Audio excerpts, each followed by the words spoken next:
मैं डॉक्टर इरशाद अली खान, सहायक राजनीति विज्ञान विभाग, राजकीय बांगड़ महाविद्यालय जीटवाना में कार्यरत हूँ। आज हम विशेष रूप से विदेश नीति के लक्ष्य और उपकरणों का अध्ययन करेंगे। इससे पहले हमने जो निर्धारक तत्व, अर्थ और परिभाषाओं का अध्ययन किया था, आज हम उसके विदेश नीति के लक्ष्य और उपकरणों का अध्ययन करेंगे। यानी विदेश नीति के लक्ष्य के बारे में हम कह सकते हैं कि किसी भी विदेश नीति के कुछ खास लक्ष्य होते हैं। यदि इन लक्ष्यों को संक्षेप में व्यक्त करने का कहा जाए तो मोटे तौर पर यह मानना उचित होगा कि विदेश नीति का लक्ष्य है राष्ट्रीय हितों की प्राप्ति, पूर्ति और रक्षा। यानी राष्ट्रीय हितों की प्राप्ति, पूर्ति और रक्षा।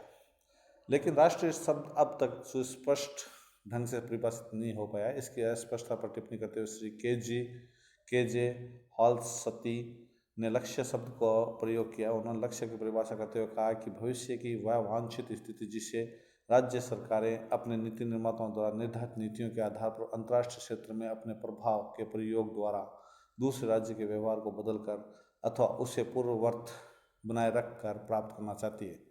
यहाँ यह स्पष्ट कर देना उचित होगा कि जरूरी नहीं कि किसी देश की विदेश नीति के लक्ष्य सदैव वही बने रहें। आवश्यकता अनुसार विश्व राष्ट्रों की विदेश नीतियों के लक्ष्य बदलते रहते हैं। फिर भी यह कहा जा सकता है कि विदेश नीति के लक्ष्यों के तौर में आमतौर पर मूलभूत परिवर्तन किन्हीं विशेष परिस्थितियों और आवश्यकताओं के दौरान ही होता है। विदेश नीति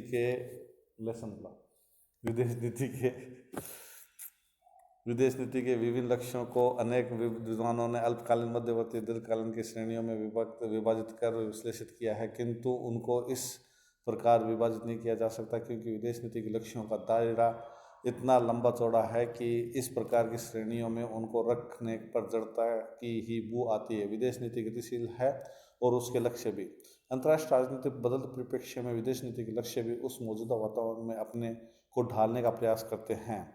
यह इस स्पष्टीकरण के साथ विदेश नीति के लक्ष्यों को अग्रांकित बिंदुओं के अंतर्गत अध्ययन करना उचित होगा हमारे लिए।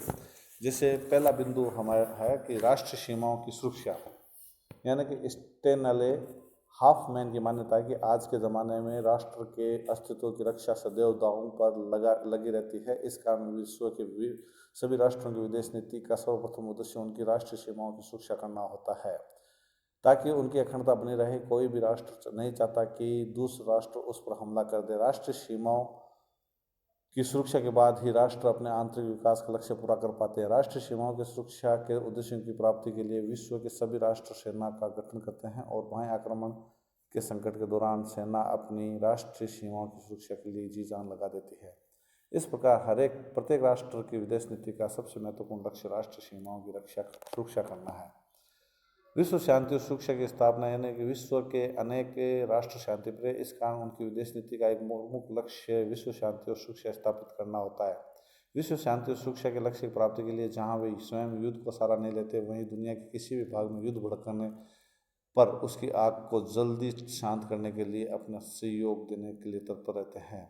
किन्हीं राष्ट्रों से तनावपूर्ण संबंध की स्थिति में वे संकट के समाधान में मदद करते हैं। वर्तमान युग में बढ़ती शास्त्रों की होड़ को विभिन्न उपायों द्वारा रोकने का प्रयत्न आदि भी करते हैं ताकि विश्व शांति सुरक्षा के समक्ष कोई खतरा उत्पन्न ही ना हो। भारत सहित विश्व के अनेक देशों की विदेश नीति का एक प्रमुख लक्ष्य विश्व शांति और सुरक्षा की स्थापना है। चहुमुखी आंतरिक विकास, विश्व के समस्त राष्ट्रों की यह महत्वाकांक्षा होती है कि चहुमुखी आंतरिक विकास को प्राप्त करें। इसी कारण इन राष्ट्रों की विदेश नीति का एक प्रमुख लक्ष्य चहुमुखी आंतरिक विकास करना बन जाता है। विदेश नीति राष्ट्र हित की पूर्ति करती है और आंतरिक विकास उससे घनिष्ठ रूप से जुड़ा हुआ है। चहुमुखी आंतरिक विकास के लिए राष्ट्र आपस में अनेक प्रकार के लेन देन और समझौतों को संपादित करते हैं। इस प्रकार लेसन बढ़ाओ, बात कर जाए, ठीक। चहुमुखी आंतरिक विकास, विश्व के समस्त राष्ट्रों की महत्वाकांक्षा होती है कि चहुमुखी आंतरिक विकास को प्राप्त करें। इस कारण इन राष्ट्रों की विदेश नीति का एक प्रमुख लक्ष्य चहुमुखी आंतरिक विकास करना बन जाता है। विदेश नीति राष्ट्र हित की पूर्ति करती है और आंतरिक विकास उससे घनिष्ठ रूप से जुड़ा हुआ है। चहुमुखी आंतरिक विकास के लिए राष्ट्र आपस में अनेक प्रकार के लेन देन विदेशी संपर्क और सहयोग के जरिए ही अपना औद्योगिक विकास किया है।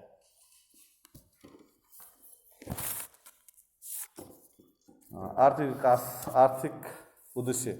वर्तमान समय में अर्थ का अत्यंत महत्वपूर्ण महत्व है। इसी के कारण आधुनिक युग को अर्थ प्रधान युग की संज्ञा दे दी गई है। ऐसी परिस्थिति में किसी भी देश की विदेश नीति द्वारा आर्थिक उद्देश्यों की अपेक्षा नहीं की जा सकती। वैचारिक उद्देश्य। प्रत्येक राष्ट्र की अपनी एक विचारधारा होती है जिसके आधार पर वह अपने कार्यों का संपादन करता है। मसलन अमेरिकी विदेश नीति पूंजीवादी लोकतंत्र पर आधारित है। इसी प्रकार सोवियत संघ की विदेश नीति साम्यवादी दर्शन पर आधारित है। सैनिक दृष्टि से शक्तिशाली बनना, यानी आज के युग में किसी भी राष्ट्र द्वारा सैनिक दृष्टि से मजबूत होना अनिवार्य सा लगा, जैसे कि शत्रु राष्ट्र पर सैनिक हमला कर अवैध रूप से कब्जा कर सकते हैं। अभी जैसे अनेक चीन द्वारा भारत पर जो स्थिति है इसी संदर्भ में आती है। राष्ट्रीय स्वाधीनता की रक्षा करना।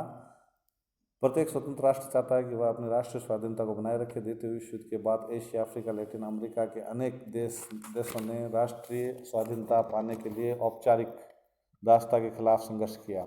धार्मिक उद्देश्य भी है इसमें, यानी कि अनेक राष्ट्रों की विदेश नीति के धार्मिक उद्देश्य भी होते हैं। अधिकांश मुस्लिम बहुसंख्यक जनसंख्या वाले राष्ट्रों की आधारशिला धर्म पर ही रखी गई है। धर्म की स्वरूपता होने के कारण अधिकांश मुस्लिम राष्ट्रों की विदेश नीति का धार्मिक उद्देश्य उनमें एकता स्थापित करना होता है।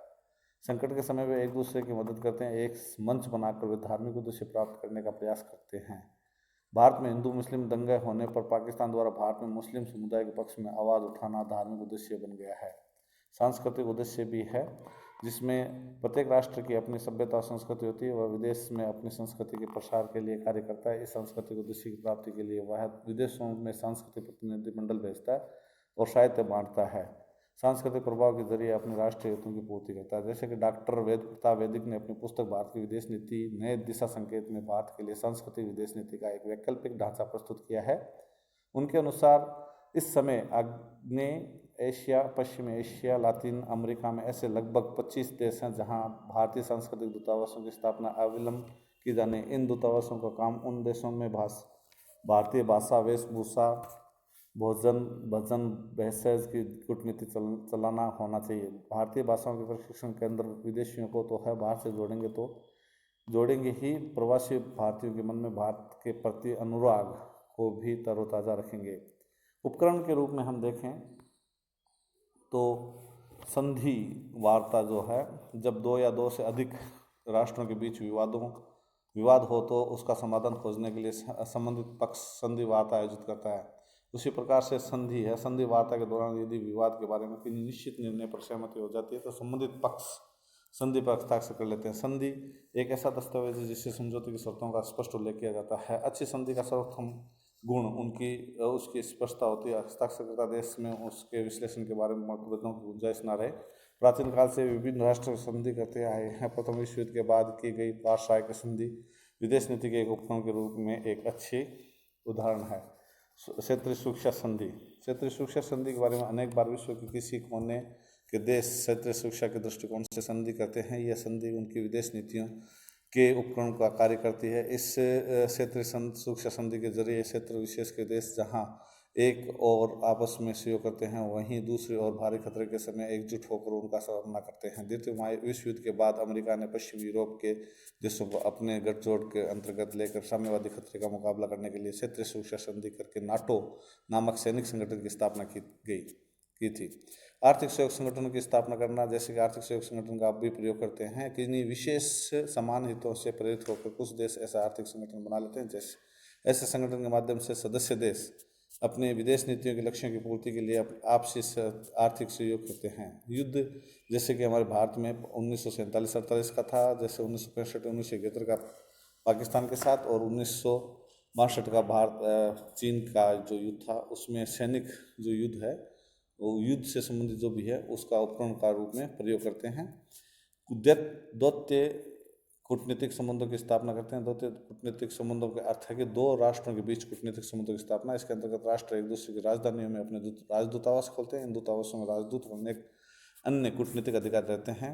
दोनों देशों के बीच चौमुखी संबंधों की स्थापना में ये कूटनीतिक अधिकारी सहायक एवं माध्यम की भूमिका अदा करते हैं। नई सरकारों एवं नवोदित देशों को मान्यता देते हैं। नई सरकारों नवोदित देशों को मान्यता देना, जैसे कि 1949 में भारत ने साम्यवादी चीन को मान्यता दी थी। द्वितीय विश्व युद्ध के बाद अनेक अफ्रो एशियाई लातिन अमेरिका देशों को अपने शिक्षा शासन के दास्ता से के पंजे से स्वतंत्र होकर नवोदित देशों के रूप में उदय हुआ।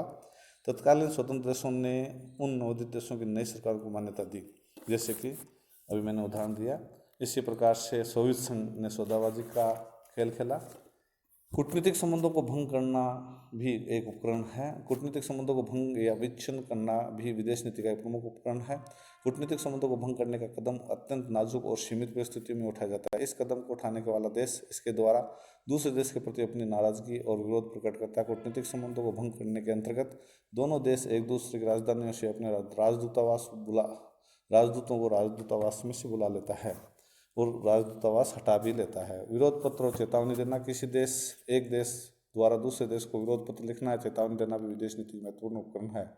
हालांकि ये कूटनीतिक संबंधों को भंग करने में हल्का कदम आवश्यक है, किंतु इसका इस्तेमाल विश्व के राष्ट्र आए दिन करते रहते हैं, जैसे कि अभी भारत ने पाकिस्तान के विरुद्ध किया था।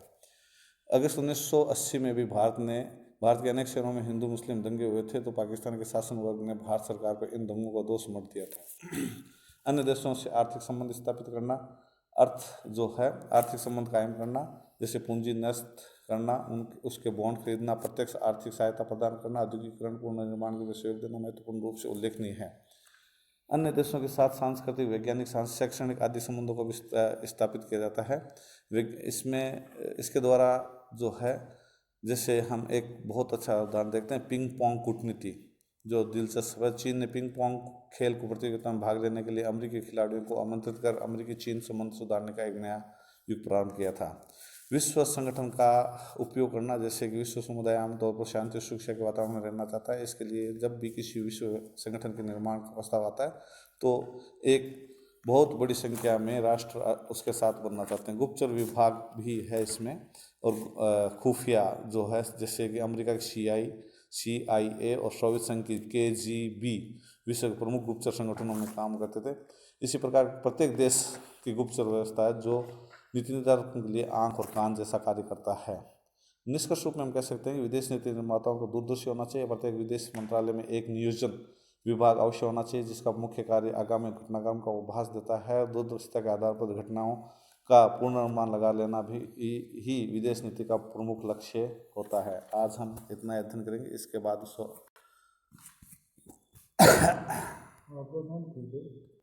इस प्रकार से हम विदेश नीति के लक्ष्य के रूप में राष्ट्रीय सीमाओं की सुरक्षा, विश्व शांति और सुरक्षा की स्थापना, चहुमुखी आंतरिक विकास, आर्थिक उद्देश्य, वैचारिक उद्देश्य, शैक्षणिक उद्देश्य, सैनिक दृष्टि से शक्तिशाली होना, राष्ट्रीय स्वाधीनता की रक्षा करना, धार्मिक उद्देश्य, सांस्कृतिक उद्देश्यों का अध्ययन किया। इसी प्रकार से हम जैसे कि विदेश नीति के उपकरण के अध्ययन करते हैं, तो उसमें संधि वार्ता, यानी संधि वार्ता में हमने जैसे छोड़ा था, अनेक बार वार्ता असफल भी हो जाती है। कुछ संधि वार्ताएं गुप्त होती है, कुछ बाकायदा खुले रूप में, जिसके अंतर्गत संबंधित संधि वार्ता के प्रवक्ता विश्व को जन प्रचार के साधन के माध्यम से समय समय पर वार्ता की प्रकृति के बारे में जानकारी देते हैं। इसी प्रकार से जैसे संधि है, उसमें प्राचीन काल से ही विभिन्न राष्ट्र संधि करते आए हैं। प्रथम विश्व युद्ध के बाद की गई वार्षाई संधि विदेश नीति के एक उपकरण के रूप में एक अच्छा उदाहरण है। इसी प्रकार क्षेत्रीय सुरक्षा संधि है, जिसमें हम सीटो, सेंटो, वार्सा पैक्ट, सीटो इनका अध्ययन करते हैं। जैसे कि पूंजीवादी खतरे का मुकाबला करता वार्सा पैक्ट, और जो साम्यवादी खतरे का रोकता है वो सेंटो, सीटो, नाटो है। आर्थिक सहयोग संगठन की स्थापना की गई, और जैसे कि यूरोपीय आर्थिक समुदाय, कॉमन फॉर्म, यूरोपीय साझा बाजार, ऐसे आर्थिक सहयोग हैं। युद्ध भी है, जो युद्ध में हम ये कह सकते हैं कि आज स्थिति ये है कि युद्ध लड़ना पड़े या नहीं, किंतु विश्व के समस्त राष्ट्र युद्ध के संभावित खतरे से आशंकित रहते हैं और सैनिक तैयारी अवश्य करते रहते हैं। द्वितीय कूटनीतिक संबंधों के बारे में हम कह सकते हैं, कूटनीतिक संबंधों की स्थापना का महत्व दिनों दिन बढ़ता जा रहा है। यह भी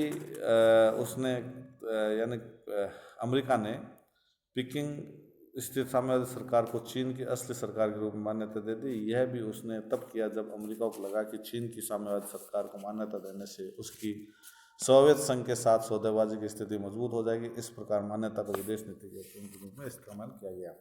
कूटनीतिक संबंधों को भंग करना, जिसमें हम 1962 में चीन ने भारत का सैनिक हमले किया, तो देशों ने अपने राजदूतों को स्वदेश बुला लिया। विरोध पत्र चेतावनी भी पोलैंड में अनावश्यक हस्तक्षेप नहीं करे। इसका जैसे कि हम सोवियत संघ का और पश्चिमी अमेरिका देशों का अध्ययन करते हैं, इस बारे में अन्य देशों के आर्थिक संबंध भी उपक्रम के रूप में काम करता है। अन्य देशों के साथ सांस्कृतिक, वैज्ञानिक और शैक्षणिक आदि भी करते हैं। विश्व संगठन का प्रयोग होता है, गुप्तचर विभाग का भी प्रयोग होता है। आज हम इतना ही अध्ययन करेंगे। धन्यवाद।